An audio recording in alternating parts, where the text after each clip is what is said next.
Just happy to be in the house of God. Amen. You can come back tomorrow. I think I'm supposed to be talking to the kids tomorrow. So if you want a twofer, Monday and Tuesday, or Sunday and Monday, you can come back tomorrow and get some more. But that's my understanding. Just a couple things. Pray for the people in Traverse City, the Walmart stabbing yesterday. 11 people stabbed. You know, the cool thing is there was a good Samaritan that had a handgun and held the suspect until the cops got there. And the same thing happened down here when Jennifer, the manager at the McDonald's, was stabbed to death. There was a good Samaritan that was armed and held the suspect until the cops came to that situation as well. And so we just pray for those people. This world's getting crazy. And so pray for those people. Today marks the second anniversary of my friend George Adams passing. And Isabel, George's widow, is here with us today. And George was a big friend of mine. Yikes. Looking forward to seeing him again. We did so many crazy things, and I don't have time to explain them all, but you know, I miss George. 2 years, and George is the one that hooked us up with the farmer that we get the fresh produce with. And George used to pick up the produce himself and bring it to the church. And the farmer is a cool guy too. And his name's George. So there's George Adams, and then there's Farmer George. And we got our first shipment of Michigan bicolor sweet corn today.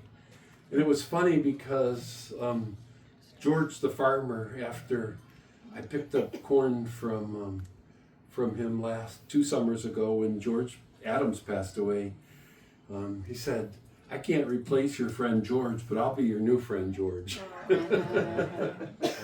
And he's just a warm guy.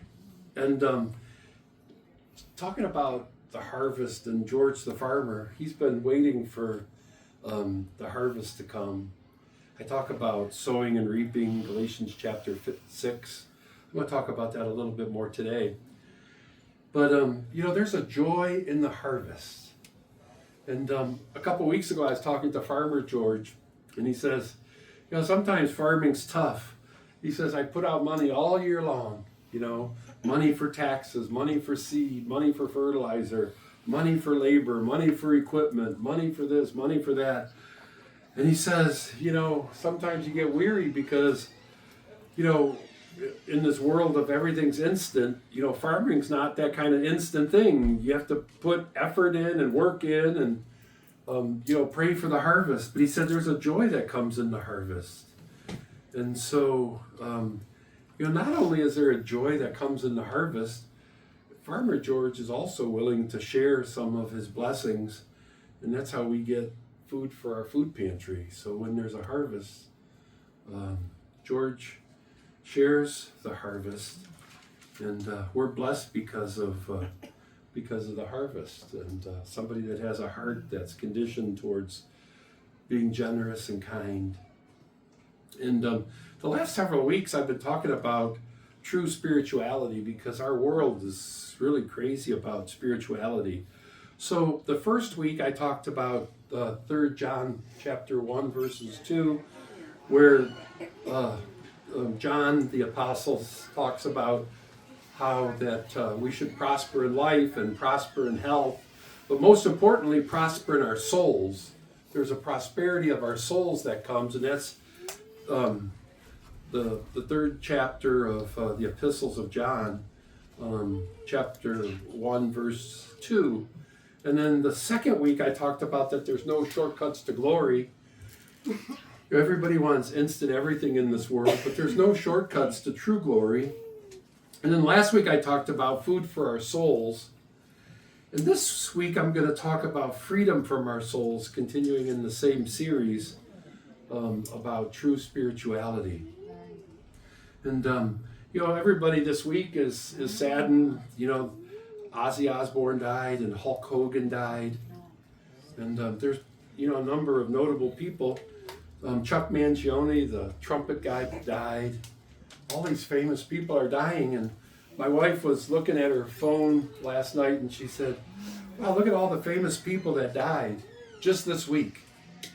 As if, we're supposed to be shocked by famous people dying. Yeah, I wonder what happens to their souls, but what about the death of Alex Habib? Does anybody know him? The guy on 9 Mile? He's the guy that died right over here on Van Dyke. 28 years old. He was the father of 2, married guy, lived in Madison Heights, but he was killed right here in Warren on Van Dyke.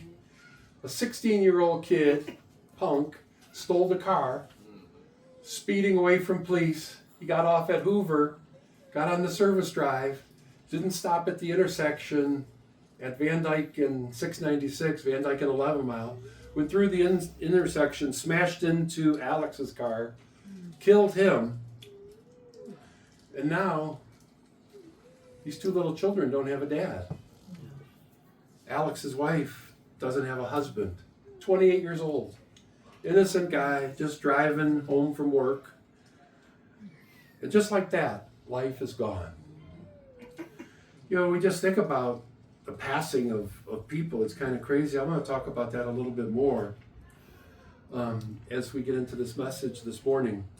And I'm going to look at Matthew chapter 6, the Sermon on the Mount this morning. But let's begin with a word of prayer, and then I'll get into this morning's message.